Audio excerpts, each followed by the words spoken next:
instituted TV timeouts where they have to get used to the drive's over and now we punt and now it's 3 minutes of just downtime. So we were in there for about 2.5, 3 hours just getting used to our guys feeling that as well. So along those lines, we wanted our top guys, if you will, to get a lot of reps, and that was the other thing we got accomplished, and we were able to stay healthy, throughout that as well. So all good things. Now, again, this is all coming from Beamer's perspective. Again, these scrimmages are obviously closed to media, so if something's really bad, we don't get to see it. Now, Beamer has been very open and honest with things through the years when it comes to scrimmages, so I feel like if something was egregious, we would get some kind of indication of that. So what you did hear there was obviously good things. So it's like the offense is moving the ball well, as we talked about earlier, as, again, you're figuring out what the Shula era of offense is going to be and that identity and those kind of things, but sounds like some positives. You did have the clip that he referenced there of Gerald Kilgore getting the interception in practice. I believe he was covering Moreau or Murph, one of those two young freshmen, which from what I read on Twitter, apparently Gerald Kilgore mentioned that was Aaron Noland that threw the interception in practice, not Lenore Sellers, because they didn't show the quarterback in the clip. They showed the clip of Gerald Kilgore making the interception. So that's good. That was something that last week, I don't know if it didn't really concern you, but you heard like, oh, defense didn't generate any turnovers. That's interesting. Good thing for offense, obviously, when they had their share of turnover issues last year. But you certainly aren't mad to hear the defense generating takeaways, because that's something that they're obviously really good at and have been in the Beamer/Clayton White era of defense here at South Carolina. So there's that. And then he talked about the special teams. And again, as Beamer's talked about many times this offseason, such a rare and unique instance where you're replacing your kicker, you're replacing your punter, and you're replacing your long snapper. That's, and effectively your holder as well. That's something that doesn't happen a lot, but Carolina's in that position. Special teams, obviously very important to Shane Beamer, something that is very near and dear to his heart from the legacy of growing up in, his dad's Beamer ball era. And now he's brought that here to South Carolina. And, you're kind of looked at as one of the standards for that kind of stuff. And you're having to figure all those kind of things out in this offseason, which in and of itself is a unique challenge. But it sounds like punting's going well. It seems to be the prevailing thought is that Mason Love is going to be punting no matter what. The question becomes of, okay, what happens with field goal kicking? And by the way, coming up in 2:15 and 2:30, I'm going to let you hear Wes Mitchell's conversation that we had on for the Garnet Trust Hour that was earlier on today with Mason Love, as he's in the mix for that kicking job, as well as, again, thought to be the lead when it comes to the punting competition as well. So we'll play for that for you coming up here in a couple of minutes. But the tricky thing when it comes to special teams is the scrimmage isn't always the best indicator. Now maybe from a punting standpoint, because something you're looking at with punting is the ability quite literally to kick it far, right? How far can you kick it? Hang time, direction, those kind of things when you're talking about, punting to a shorter end of the field and all that kind of stuff. I guess you can get a pretty good gauge of that in a scrimmage, but kicking's a different story, right? Because you're either making it or you're not. Doesn't matter if it's right down the pipe. Doesn't matter if it's, 5 feet in or 10 feet in. As long as you're getting it through the uprights, that's all that matters at the end of the day. And with kicking, obviously, and there's a degree of this with punting as well, with kicking comes facing pressure, right? And you can simulate those things in a scrimmage, but it's not the same as kicking in a game.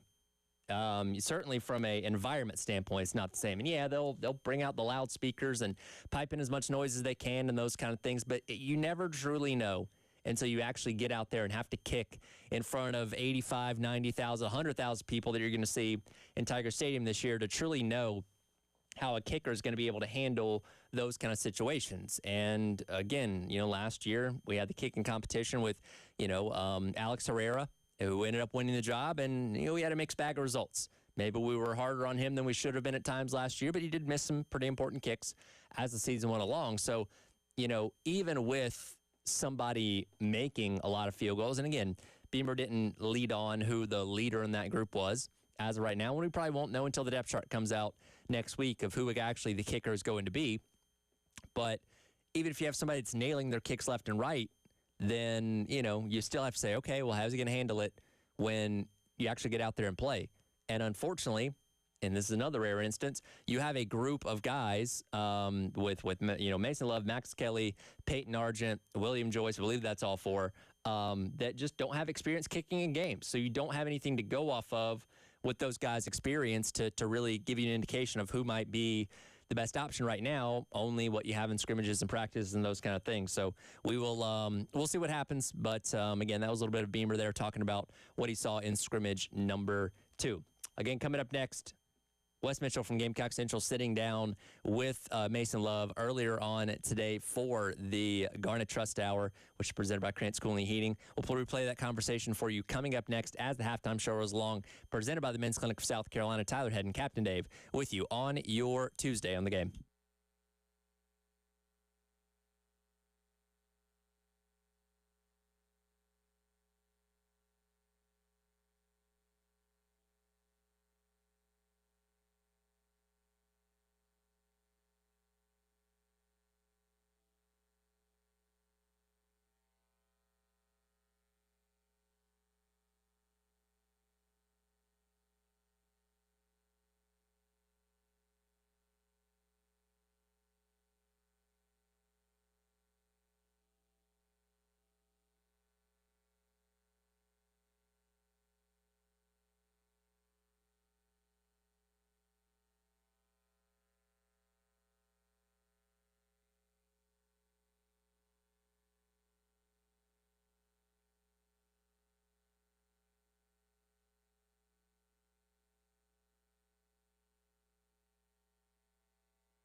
All right, welcome back in another special episode of the Garnet Trust Hour on the Game.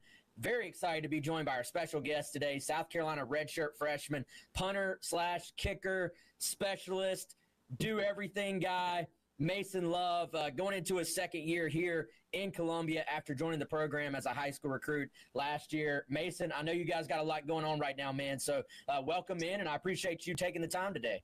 Yes, sir, no problem. Excited to be here. So let's start right there, man. You guys are in the middle of preseason camp. You're kind of like down into like the middle grind of it, where I guess you're not quite on the let's talk about Virginia Tech stage yet. So just tell us, first of all, how do you feel camp has gone, and what is just a day in the life like right now? Like, I know it's a grind. Kind of how long are the days? What all are you guys sort of into right now, man? Yeah, so it's been really good so far. Like, all the specialists, all the snappers, kickers, holders, like, we all been having a lot of fun just going out there and kicking, and we all been doing a good job, and so it's been exciting. And then as far as like day in the life, it's pretty much all day. So usually I'm waking up around like 5:15, getting to the facility around 6. Getting rolled out, like stretching, trying to get my body right for the day. Then we have a couple meetings, and practice is usually starts around 9. Sometimes it changes later or earlier. Like an hour and a half practices, and then the good thing is we have a little break around 2-3 hours, and then come back, and so more meetings, and then I think we have 2 meetings in the afternoon, then dinner, and then one more meeting after the dinner. And then usually we're all done by no later than 9:15. Now, 5:15 wake-up call, is that something that you were already used to? Like, I know some people are morning people, some people aren't. Was that something you were kind of used to, or something that was a transition for you when you got here? Yeah, it's definitely not a morning person before this, but just waking up and making a routine has really been important for me because, waking up and then getting my body right is something that last year I didn't really do, and I could tell that I wasn't the most flexible or my mobility wasn't the best. So really making sure this year, just waking up and just trying to get my body loose and ready for camp it's definitely helped a lot with everything. Yeah, I got to imagine, man, for a kicker, it's definitely going to be different motions than maybe like a running back or something, but equally important I would imagine that just mobility, especially, I know you're competing for multiple jobs. If you end up winning multiple jobs, like kind of maybe trying to find a way to minimize the wear and tear to make sure you're recovering quickly and stuff like that. Have you been doing like yoga and some different stuff like that this off season too? Like what has the process been, and how just apparent or obvious has it been to you that it's kind of helped a little bit?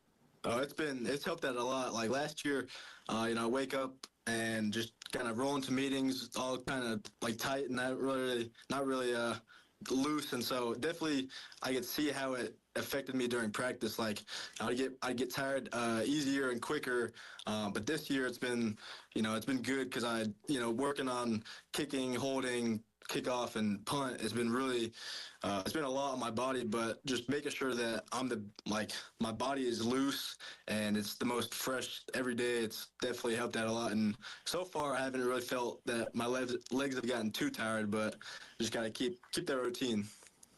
Mason, let's go back in time real quick. Your decision to commit to South Carolina in the first place. I know Pete Limbo was a special teams coordinator back then. Obviously, kind of a well-known guy in that space. He got the head coach opportunity there at Buffalo. But what do you remember just about that process, man? And what can you tell us just about the decision, like the reasons, the factors that you chose South Carolina in the first place? Yeah, like my senior year and junior year, like just watching special teams at South Carolina there's always something special about it, and whether that be Fakes or Kai or Mitch or Alex, like those guys they were good, and I could tell that like the coaching staff and all the players, like they bought into it, and so really that was a big reason why. And so also playing in the SEC in the South where it's not too hot, not too cold compared to Kansas City is definitely a big reason why I committed here. So South Carolina has kind of built a reputation, I guess, in the special teams world from what you're saying? Yes, sir. Yeah, they definitely at the top. And so then, obviously, Limbo gets the head job, like I said, at Buffalo. But then here comes Joe DeCamillis, a guy that's got like countless, I mean, like decades, I think, in the NFL, has coached a bunch of different guys at that level, has been at the pinnacle, really, in terms of special teams coordinators. What has it been like for you the last year or so to learn under a guy who has worked with so many NFL guys? Yeah, it's been game changing. Like just coming in and not really. Definitely I could kick, but it wasn't really like the mental side and all like the warm up stuff and drill work that we do that Jody's brought has helped me a lot. And so definitely within the first couple months, it was my punts were farther, better hang time. My field goals were straighter and higher. So definitely all the experience he has with like players like Matt Gay, Johnny Hecker. Just all the guys he coached in the league, and is definitely really helpful and has a lot of experience. Also, you kind of alluded to it, the reputation of like being aggressive on special teams, the fake punts, fake field goals, 2-point conversions, stuff like that. I had heard when Limbo evaluated you that even just like making sure, all right, this guy's got some athleticism about him. He can throw the football a little bit. Were you told that was kind of part of the evaluation process with you? And is it true that they had you maybe throw a football a little bit in front of them just to make sure you had a little bit of that Kai Kroger in you? Yeah, there was definitely towards the end of my workout when he came out to my high school, he just wanted to watch me play catch with some of the guys that were there. So I was throwing around with our snapper, and my brother was there, and so we were just having fun with it. So it wasn't really, I want you to throw a go route. It was just go have fun and go throw the ball. So definitely, yeah, it was fun.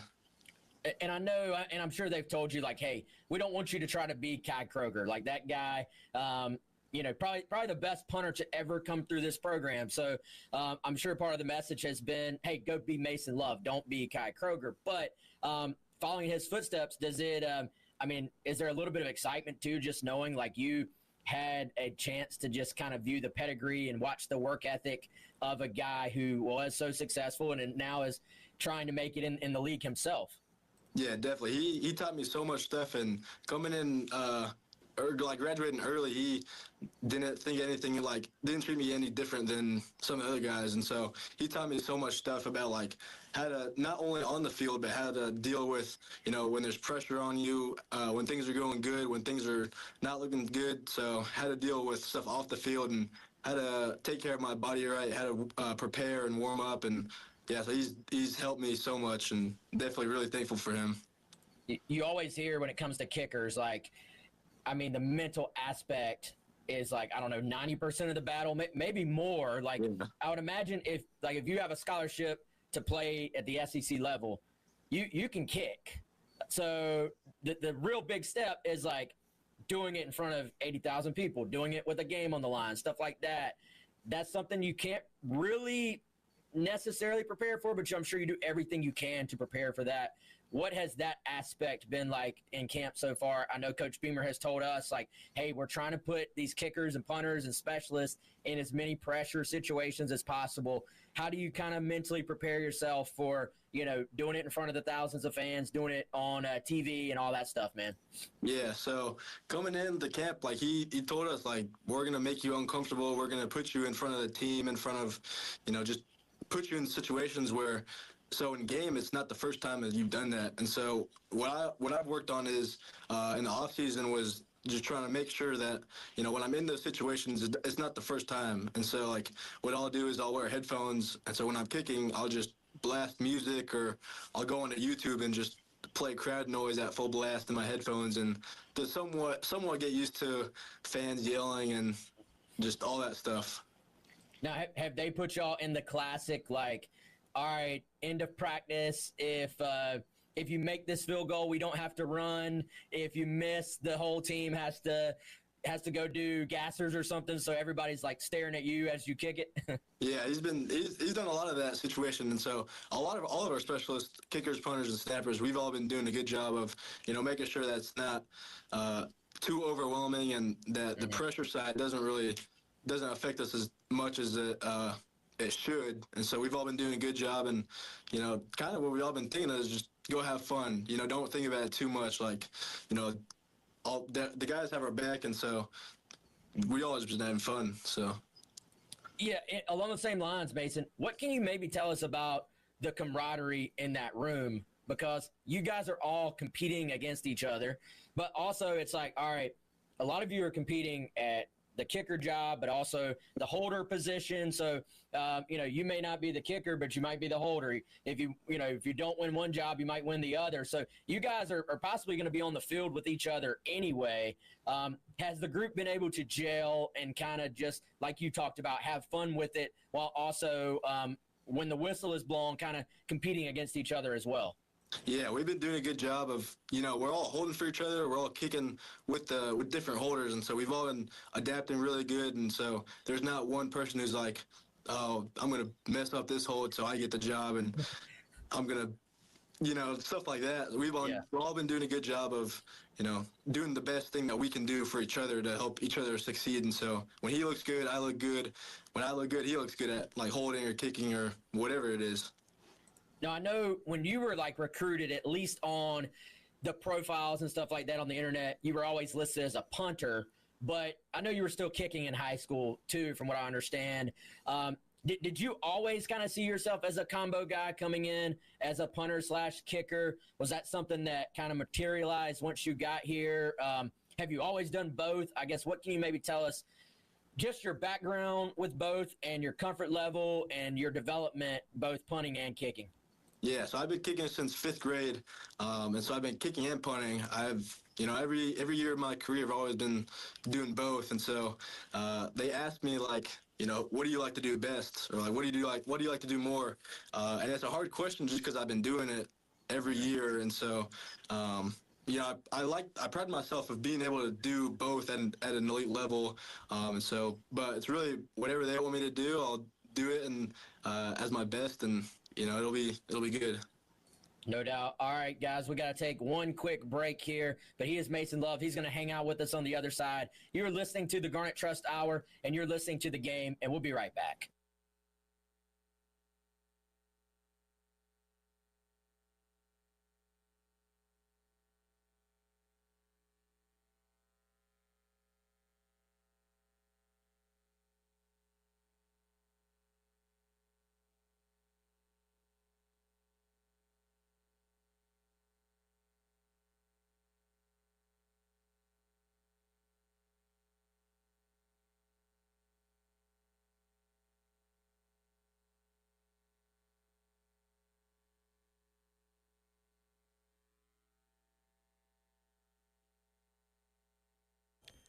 Tyler Head here for the mortgage guru, Jacob Crowder, with First Palmetto Bank. If you're looking for a mortgage guru, Jacob Crowder has got you covered. He's helped so many 107.5 The Game listeners and can help you. And we at The Game personally recommend him, owned and operated right here in the Midlands. Jacob has local decision makers, which means quick and precise processing and underwriting. If you are looking to make a move, give Jacob a call, 803-719-1005, or email him at jcrowder@firstpalmetto.com. Interest rates have stabilized, as well as the local housing market. Now is a good time to buy a house. Jacob and First Palmetto Bank have the product to help home buyers. And if you are considering building a home, they have no-nonsense construction loans that fits your needs. Give Jacob a call, 803-719-1005. First Palmetto Bank is a member of FDIC and an equal housing lender. Have products too.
All right, welcome back in. This is the Garnet Trust Hour. As always, brought to you by our friends at Krantz Cooling and Heating. Check them out for all your HVAC needs. Again, joined here by Mason Love, South Carolina redshirt freshman. Mason, we've been talking about on the field. Let's go off the field just a little bit. Let the fans get a little idea of who you are off the field as a person. What is Mason Love doing in his free time? If, you're not working out, you're not studying, you're not doing football stuff, what are kind of your hobbies? What are the things you do to kind of just get your mind off the game a little bit, man? Yeah, definitely. When like we're doing football stuff, I like to think about football. But when it's off the field, it's important to not make sure you're not like all focused on football. And so having a life outside of football is important. And so just playing video games with anyone on the team, like specialists, linebackers, quarterbacks. That's something that we do a lot, and it's good at taking our minds off what happened during practice or throughout the day. And then besides that, I like to just be outside, fish, just pretty much do anything that relaxes and calms my mind. Lots of gamers on the team, it seems like, from when we do these interviews. I know there's a few games that are kind of, it seems like everybody plays. Which ones are you on in terms of video games? Yeah, mainly it's Fortnite. Definitely been playing that for a long time, and so it's just a lot of fun with the guys. So Fortnite is still going strong? Yes, sir.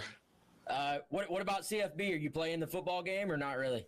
I've played it a couple times, but I'm not very good at it, so it's hard to play it a lot when things aren't going good. Did they do you right on the rating on there? Did they get you in the game? How did they do? I actually don't know what I'm rated at. I think it's. You didn't even look? I looked when it first came out, Yeah. but I haven't really paid Yeah. attention to it too much. I got you. Did you play any other sports growing up, or was it always mainly football? Yeah, so I played baseball for, I think, 6 years growing up, and then I did swim during the summers. I did wrestling freshman and sophomore year. I did gymnastics for a couple months. I think that's it. Yeah, those four. A little bit of everything then. Yeah. Is there a hidden, I don't know, hidden talent, hidden hobby, hidden, like, just kind of, what do you do that everybody would be like, oh, I never knew that about Mason? I would say if I get on a trampoline, I can do a couple tricks, and I can do a couple tricks on the ground that I think when I do them, most people wouldn't expect me to be able to. Yeah. And so that's always a fun thing to show them what I can do. What are we talking about, like a standing backflip, or what are we doing? Yeah, standing backflip, a couple a round off backflip, just a couple things that impress people enough to show off. So.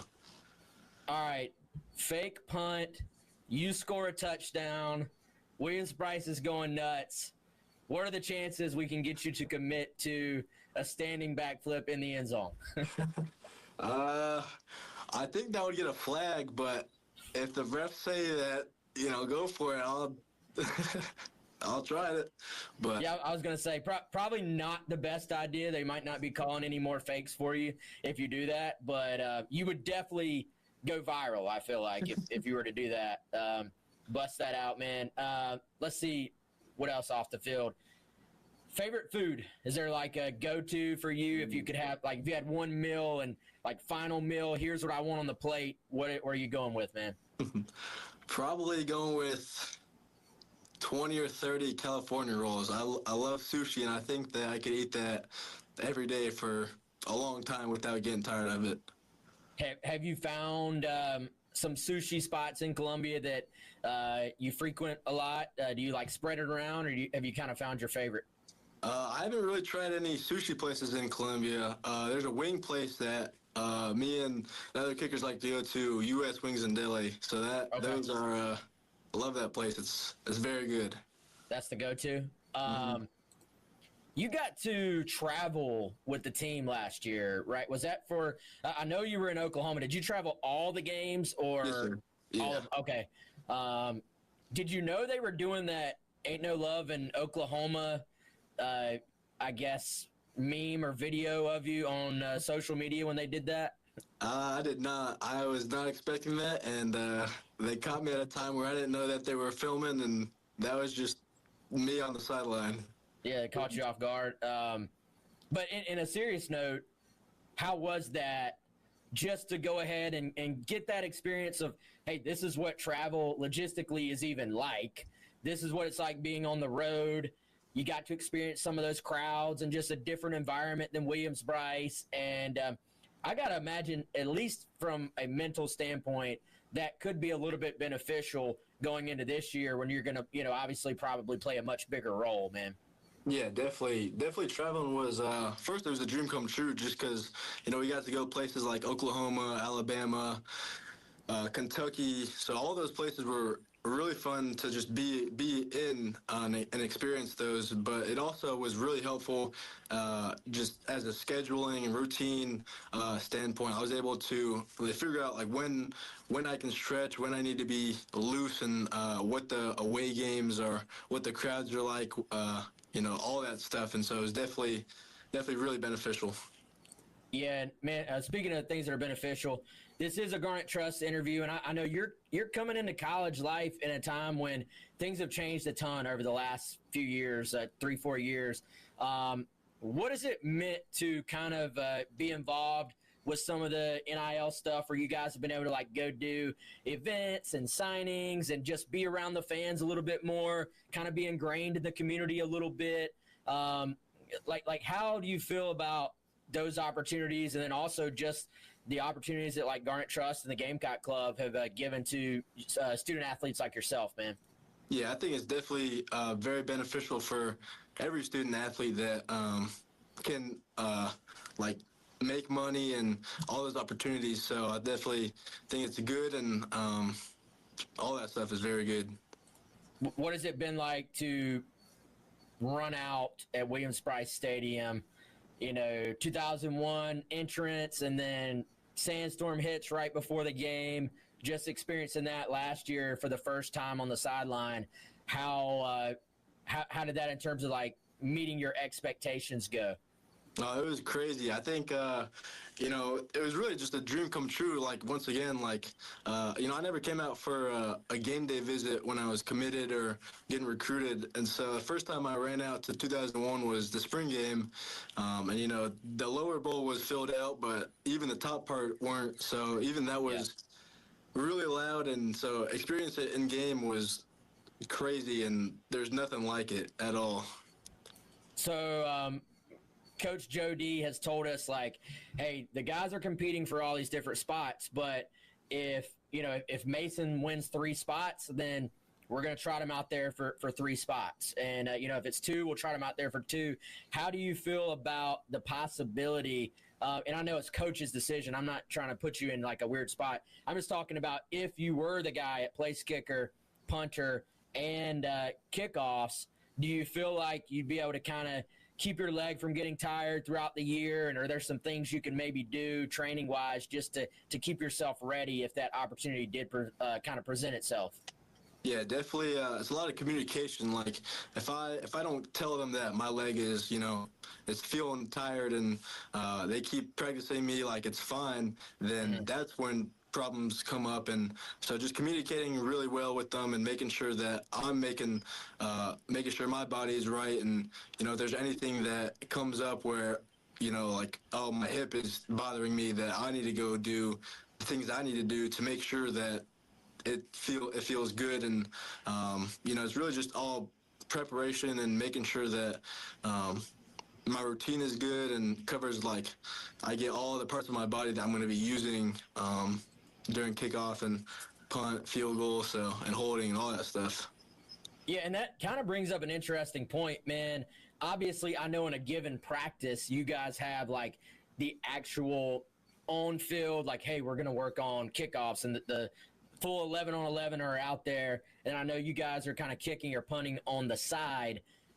What is the balance for somebody who's like just never been out there for full practice?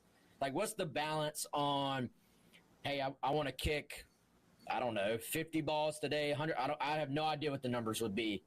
Like, how do you guys balance, like, making sure you are taking advantage of that time that you're out there and maybe getting some work on the side when the team's doing other drills versus just, I mean, I imagine there's kind of a point where you're just going to tire yourself out. Like, what is the balance for you guys on that? Yeah, so usually throughout the week we'll schedule it beforehand, so nothing's a surprise. And so what we do is, we're not kicking field goal, punt, and kickoff on the same day.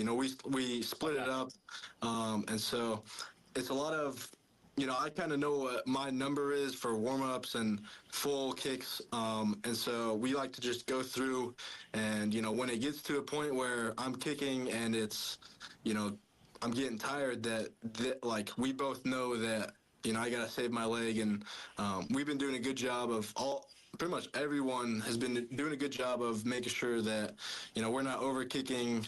We get enough warm up time before practice, and making sure after practice that we take care of our bodies. Mason, like we said off top, man, I know you guys got a lot going on. I know you got some more stuff on your schedule coming up here pretty soon. So final thing before we let you get out of here, just what is the excitement level like as we count down until this season? I know lots of just buzz around the program right now, but for you personally, how much are you looking forward to running out there in an NFL stadium against Virginia Tech here in a few weeks, man? Definitely very excited just to show the fans and the country what I can do, and just the words can't describe it, and so I'm just ready. All right, he is Mason Love. Again, we're going to let him get back to work. But Mason, appreciate you joining us. Good luck this season, man. We'll all be wishing you well, and let's do this again sometime, man. But again, appreciate you taking the time. We'll let you get out of here, okay? Yes, sir. Thank you for having me. All right, he is Mason Love. Like I said off top, this has been a Garnet Trust interview. Make sure you check out Garnet Trust, support them, garnettrust.com, and support our presenting sponsor, which is Krantz Cooling and Heating at krantzcooling.com. For Mason, I am Wes. We're going to hit this break, and we're going to turn it back over to Tyler Head here on The Game.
Welcome back in. It is the halftime show. Tyler Ed wrapping things up here on your Tuesday on the Game. We're sponsored by the Men's Clinic of South Carolina, by the way. And another reminder, you can listen to us now in Charleston on our new station, WIWF 96.9 HD3. If you go to 96.9 on the radio and hit the HD button, all you got to do is select HD3 and boom, then you can listen to us. It's that simple. And again, you can hear us pretty much all across the state now, which is really, really neat. Again, you just heard Wes Mitchell's conversation earlier today with Mason Love, punter slash potentially kicker for South Carolina. One of those areas that, as we talked about early on, we don't still have a full answer when it comes to what exactly that situation is. Depth chart should come out, I'm assuming probably Monday. That's typically when it does, at the beginning of game week. And we'll see who's listed.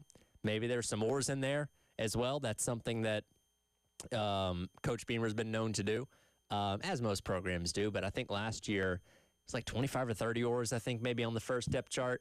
And obviously we get better answers when we actually see who trots out on the field for game number 1 against Virginia Tech. But specialist is an area that we're still trying to nail down exactly what it's going to look like. I think we're pretty confident Mason Love's at least going to be punting. We know that much. More likely than not, it's just becoming the question of, okay, who's going to kick, who does kickoff stuff, and holding and all those kind of things that we'll see here very soon. But obviously, when you expect to play in a lot of very tight games, as I think the South Carolina team will, you obviously want to have your kicking situation figured out and be in a good spot. One other thing that I saw, just kind of reading tweets from people there, and Dave, you weren't here for this last week, but Beamer brought his wife's cookies to the press conference. Did you hear about this last week, about the cookie situation? I did not, but I wish he'd brought me some. So last week, because the week prior, the Netflix series had come out any given Saturday, and in one of the episodes, Coach Beamer's wife, Emily, had made cookies that were shown, and apparently she was getting hate comments on Instagram or some kind of DM from people telling her that she didn't cook the cookie or bake the cookies correctly. And again, just how people tend to be on the internet, so it doesn't surprise me. But she was getting a lot of hate for how the cookies looked. And Beamer last week, to start the press conference last week, before answering any questions, he said, "Hey, I gotta make a statement here," and defended his wife's cookies. And I think it was Cloninger that said, "Hey, if you want to bring him here, we'll happily try him out." And that's what he did. Apparently, brought him today, and so Elijah had one, Jack had one. We'll get their full reviews tomorrow. But I said this last week. I would much rather have an undercooked cookie than an overcooked one, because that's what people are saying. It's like, oh, it doesn't look like it's done enough. You got to bake them for longer, those kind of things. Like, I would give me a cookie that's about 2 minutes undercooked as opposed to one that's 2 minutes overcooked. You know what I mean? Absolutely. You're correct. And I think they're chocolate chip. Again, we'll get Jack and Elijah's review of those coming up tomorrow. But I do think it's funny that he brought them for the media. And again, now we have even more people here locally that can stand up for what looked like some pretty good cookies from Emily Beamer. Do you think she asked him to do that, or think he did that on his own to defend it last week and bring him today? If he's a good husband, he did it on his own. You should, yeah. Well, if people are coming after your wife especially for cooking or baking in this instance, then yeah, you gotta stand up for her. So good on you, Shane, for doing that. And again, based on the pictures, now we have to convince him to bring him here. How do we get him to do that? He's a big fan of yours, Dave. He's been listening to you forever, so I think you got more pull than anybody, maybe more than Jay. Oh, well, we're close, Jay and I. But yeah, we know. But I think maybe you need to see if you can work something out with Coach Beamer to get the cookies in here, because I think we need to try them now. I'll call him in the next few minutes. Now, are cookies, is that okay on your diet? Can you have one? I can have half of one. Half of one? Okay, we'll split one. How about that? Okay. I'll split a cookie with you, and we'll get to the bottom of just how good these are. But again, based on the pictures I saw, it looked pretty good. And I think we can hopefully squash the narrative that Emily Beamer's cookies are not cooked properly. And I don't know, maybe we can get a follow-up with that with season 2 of Any Given Saturday on Netflix. But yeah, we'll get Jack and Elijah's thoughts on that in full coming up tomorrow. Also, as well, programming note, if you're wanting to keep up with Irmo's Little League team, in Little League World Series, they're getting set to play coming up here in just a couple of minutes, as they'll be taking on Hawaii, and they got to keep winning to stay alive after falling, unfortunately, yesterday to Nevada in 7 innings. Crazy game. No hit bid by Jojo Aletti until he hit his pitch limit yesterday at 85, and then couldn't continue, and unfortunately, they fall 1-0 in 7 innings there, and they'll be playing Hawaii coming up here at the top 3 o'clock hour to keep their hope alive, hopefully, as they pursue the overall championship out there in Williamsport. I'm sure Jay and Terry will keep you updated with that coming up next for the post-game show. But for Scott Hamilton, the Post and Courier, who joined me for the first 2 hours, and Captain Dave, Tyler Head along with you here on your Tuesday. We'll hand things over to Jay and Terry coming up next for the post-game show. But this has been the halftime show on your Tuesday here on The Game.